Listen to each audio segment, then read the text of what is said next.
ভর্তি ছিল 2 দিন 2 রাত। 2.5 দিনের মাথায় দিদিকে সকালবেলা আমি ফোন করেছি, বলছি দিদি এরকম হচ্ছে এই গানটা চোখ মিলে তাকায়নি, চোখ চায়নি আর কিচ্ছু ওকে খেতে দেয়নি। দিদি বলছে তুমি প্রার্থনা করো, তোমার ছেলেকে আজই খেতে দেবে ডাক্তারবাবু। তা সত্যি ভাই সত্যি দিদি 9:30 নাগাদ আমার প্রার্থনা দিয়েছে। তারপরে ডাক্তার রাউন্ডে এসেছে, ডাক্তার ছেলেকে দেখে বলছে যে হ্যাঁ ছেলে একটু সুস্থ আছে, ছেলেকে তুমি দুধ খাওয়াতে পারবে। তা আমি ছেলেকে তখন দুধ খাইয়ে সঙ্গে সঙ্গে আমি দিদিকে ফোন করেছি, বলি দিদি এরা আমার ছেলেকে খেতে দিয়েছে ডাক্তারবাবু। তার সেই দিনকেই ছেলের ওই বুকে যে মেশিনগুলো লাগাচ্ছিল, হ্যাঁ প্রভুর কাছে আমি প্রার্থনা করেছি। তা প্রভু আমার শুনেছে কথা, শুনে সঙ্গে সঙ্গে ছেলেকে খাওয়াতে দিয়েছে। আর ওই যে মেশিনগুলো লাগানো ছিল সেদিনকে খুলে দিয়েছে, বলছে আর অক্সিজেন দিতে লাগবে না, গ্যাসটা দিতে হচ্ছিল। তারপরে ওরা দেখে ভালো হয়ে যেতে 8 দিনের মাথায় আমার ছেলেকে ছেড়ে দিয়েছে। আবার ফের ছেলেকে বাড়ি নিয়ে এসেছি, ছেলে এত কাশছে, ছেলে বন্ধ হচ্ছে না।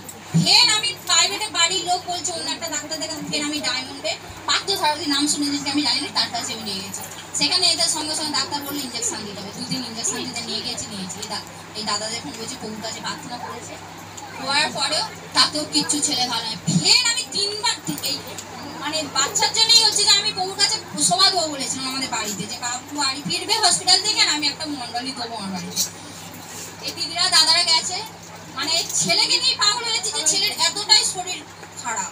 প্রার্থনা আমি নামে দিয়েছি, মানে মাথা খারাপ হয়েছে, ছেলেকে নিয়ে আমি কি করবো।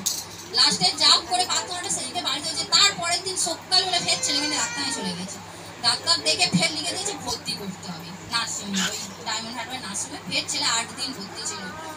আর এই দিদিদের ফোন করে, দিদি ফের প্রভুর কাছে প্রার্থনা করে, সবকিছু করে। আমার কিছু ভুল ছিল, প্রভুর কাছে হয়তো বলতে আমার কিছু ভুল ছিল।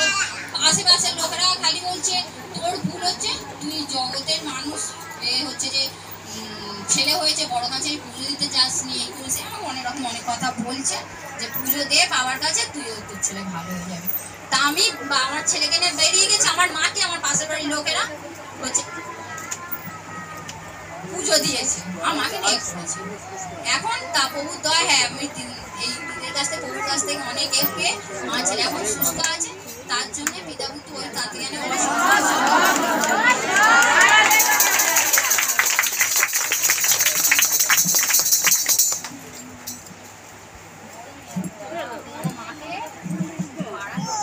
আমি একটা কথাই বলেছিলাম যে প্রভুর কাছে এত প্রার্থনা করা হচ্ছে, তারপরেও কেন সুস্থ হতে পারছে না? নিশ্চয়ই কোথাও একটা ভুল হচ্ছে। কি ভুল হচ্ছে দেখো, কোনো ওষুধ কাজ করছে না, এত প্রার্থনা হচ্ছে। তাহলে তুমি এটাই বলো, তুমি কি এতদিন প্রভুর কাছে মণ্ডলীতে নিয়ে গেছো? কোনো মণ্ডলীতে? উনি বললেন না, নিয়ে যাইনি। আমি বললাম প্রভুর কাছে ভুল করে বলো যে প্রভু ভুল হয়ে গেছে, আমি তোমার মণ্ডলীতে নিয়ে যাইনি, আমার ছেলেকে তুমি সুস্থ করে বাড়ি নিয়ে যাবে, আর আমি তোমার মণ্ডলীতে ছেলেকে নিয়ে যাব। প্রভুর কাছে কথা দাও।